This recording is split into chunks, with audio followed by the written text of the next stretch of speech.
गंगा नदी गंगोत्री ग्लेशियर से निकलती है, जो भारत के उत्तराखंड के उत्तरकाशी जिले में स्थित है। ग्लेशियर समुद्र तल से 3892 मीटर फीट की ऊंचाई पर स्थित है। गोमुख, जिसका अर्थ है गाय का मुंह, गंगा नदी का सटीक स्रोत है। यह एक गुफा जैसी संरचना है जहां नदी ग्लेशियर से निकलती है। शुरू में नदी को भागीरथी नदी के नाम रूप से जाना जाता है, जो देवप्रयाग में अलकनंदा नदी के साथ विलय से पहले लगभग 200 किलोमीटर तक बहती है। वहां से इसे गंगा नदी के रूप में जाना जाता है। इसके बाद गंगा नदी बंगाल की खाड़ी में गिरने से पहले भारत और बांग्लादेश से होकर 2500 किलोमीटर से अधिक बहती है। गंगा नदी की उत्पत्ति के विवरण को याद करने का शानदार काम है।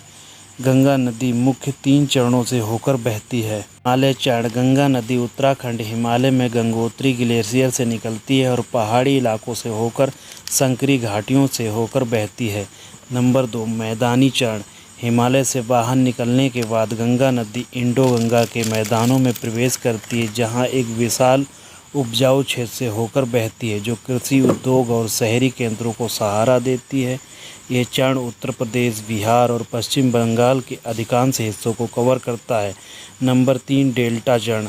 अंत में गंगा नदी पश्चिम बंगाल और बांग्लादेश से होकर सुंदरबन डेल्टा तक पहुंचती है, जहां ये बंगाल की खाड़ी में गिरती है।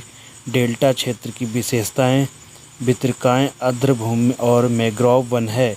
ये 3 चरण गंगा नदी के विविध परिदृश्य, पारिस्थितिक तंत्र और सांस्कृतिक महत्व को दर्शाते हैं। गंगा नदी के मार्ग को रेखांकित करने का शानदार काम है। यमुना नदी गंगा नदी की एक सहायक नदी है। यमुना नदी गंगा नदी एक महत्वपूर्ण सहायक नदी है, जो इलाहाबाद प्रयागराज में उससे मिलती है।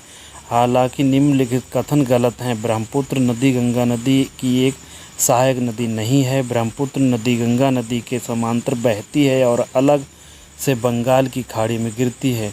सरस्वती नदी गंगा की एक सहायक नदी नहीं है। सरस्वती नदी प्राचीन हिंदू ग्रंथों को वर्णित एक पौराणिक नदी है और इसके अस्तित्व पर अभी भी विद्वानों के बीच बहस होती है। ये गंगा नदी की मान्यता प्राप्त सहायक नदी नहीं है। गंगा नदी की अन्य उल्लेखनीय सहायक नदियों में शामिल है भागीरथी नदी, अलकनंदा नदी, घाघरा नदी, सोन नदी, कोसी नदी, गंडकी नदी। ये सहायक नदियाँ गंगा नदी के प्रवाह में योगदान करती हैं और आसपास की परिस्थिति तंत्र का समर्थन करती हैं। गंगा नदी विभिन्न पहलुओं में अत्यधिक महत्व रखती है। पवित्र नदी। हिंदू धर्म, जैन धर्म और बौद्ध धर्म में गंगा नदी को पवित्र माना जाता है, जो आध्यात्मिक शुद्धि, ज्ञान और मोक्ष का प्रतिनिधित्व करती है। भारत के लिए जीवन रेखा। गंगा नदी निम्नलिखित का समर्थन करती है। चैनल को लाइक, शेयर, सब्सक्राइब करें। देखने के लिए धन्यवाद।